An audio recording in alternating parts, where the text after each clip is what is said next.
Good morning, everyday leaders. I come to you on Sunday. This is November the 10th. I cannot believe that it is already November the 10th. There have been a lot of things going on in our lives since November the 1st.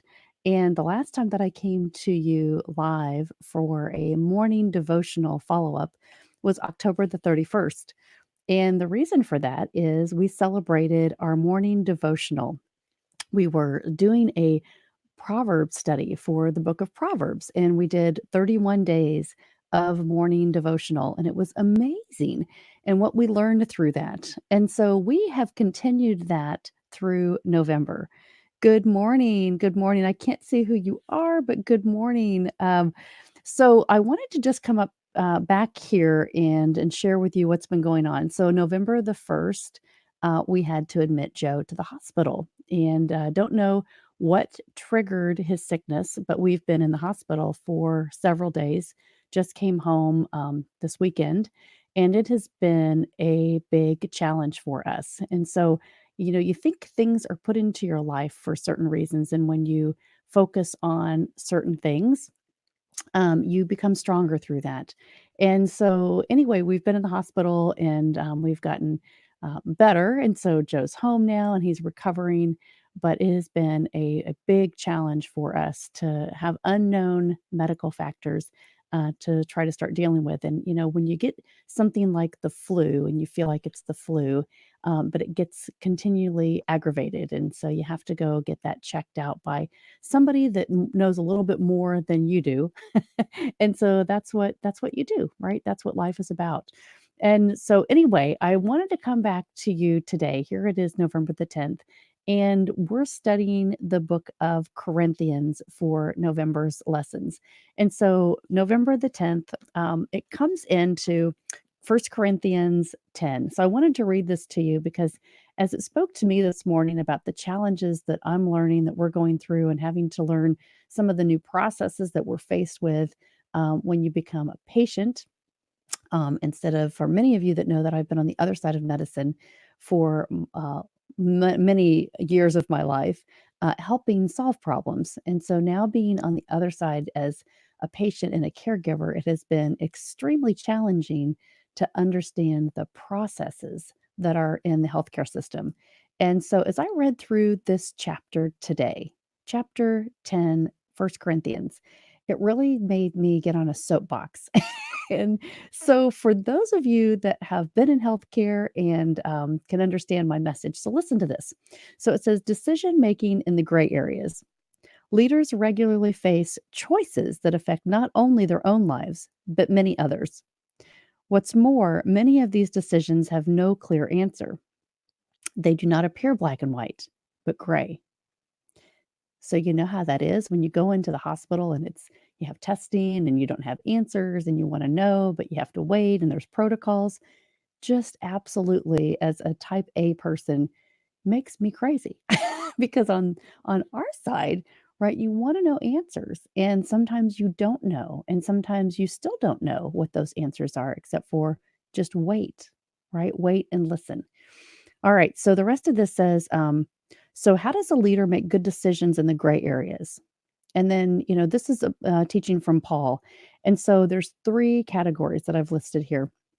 And it says, first is prioritize God's people.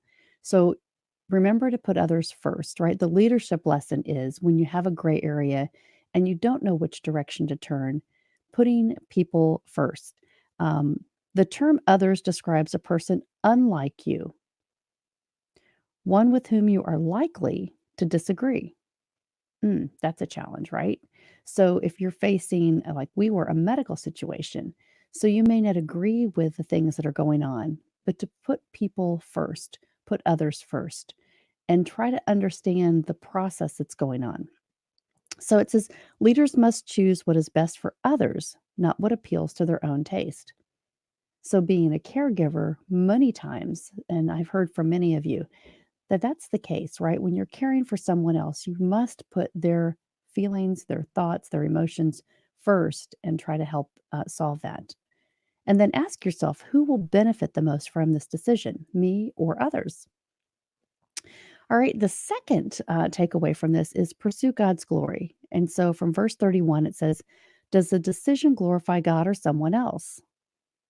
Paul, in this teaching, would agree that the shorter um, is true. The chief end of a man is to glorify God and to enjoy Him forever. Ask yourself, does this decision that I'm making give people a better picture of who God is? Man, that is powerful, right? Because sometimes we want to act out of emotion. Sometimes we want to act out of our own selfishness. But it's so important that we remember the leadership lessons in this, that we've got to step back and really care for others.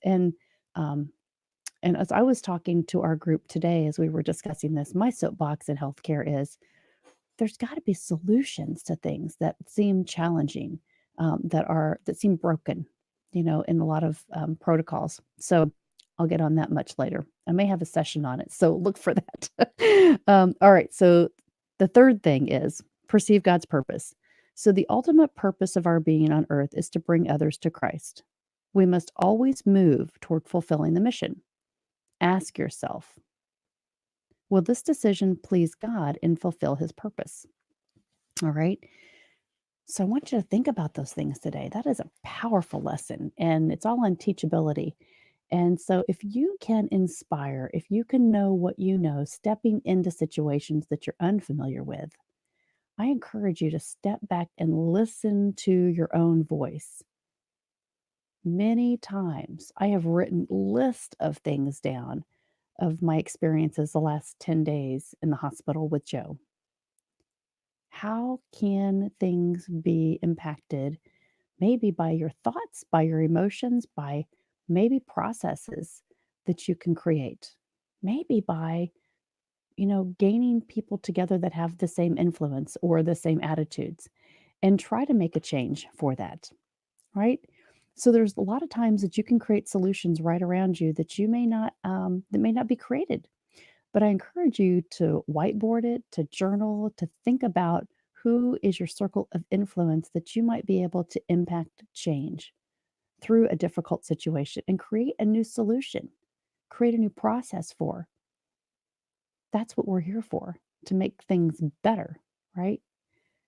So I want to really encourage you to do that. I was thinking through this every day in the hospital, thinking, how could this be better? How could we communicate better? How could we make people more aware of what's not right in systems and this gap, right? This for hospitals, it's the gap of the shift changes, the gap of people not understanding what the protocols are, the gap of not understanding the patient, the gap of not understanding many things that happen through being a patient in the hospital. So, been on the other side of it for years, like I said, but being inside of it, really being able to analyze it, has shown me a whole new light of maybe some opportunities for change and growth. But all right, so if you would like to learn with us, if you would like to mastermind with us every morning, our devotional, we do this every morning. We've been doing it since October 1st. You're invited to join us. You can go to everydayleaders.com. I have Mel's monthly mastermind. There's a link there in the front landing page, as we call it. Click on that link. You can sign up at Eventbrite, and then you can just be connected into our Zoom morning mastermind link. And it's a private conversation. We really are bonding and learning from each other. So if you have time, if you would ever like to join us through the rest of the year, 7:30 a.m. to 8 a.m. Eastern. And again, you can go to everydayleaders.com and you can sign up. And we would love to have you and your thoughts as we study from the Leadership Bible, the book of Corinthians in November, and we're going to be studying Luke in December. So have a great day. Thank you very much for joining. Continue to think outside the box, create solutions, be the everyday leaders in your life for yourself, for those others around you that are counting on you. Have a great weekend. Have a great Sunday, and I'll see you back here tomorrow morning.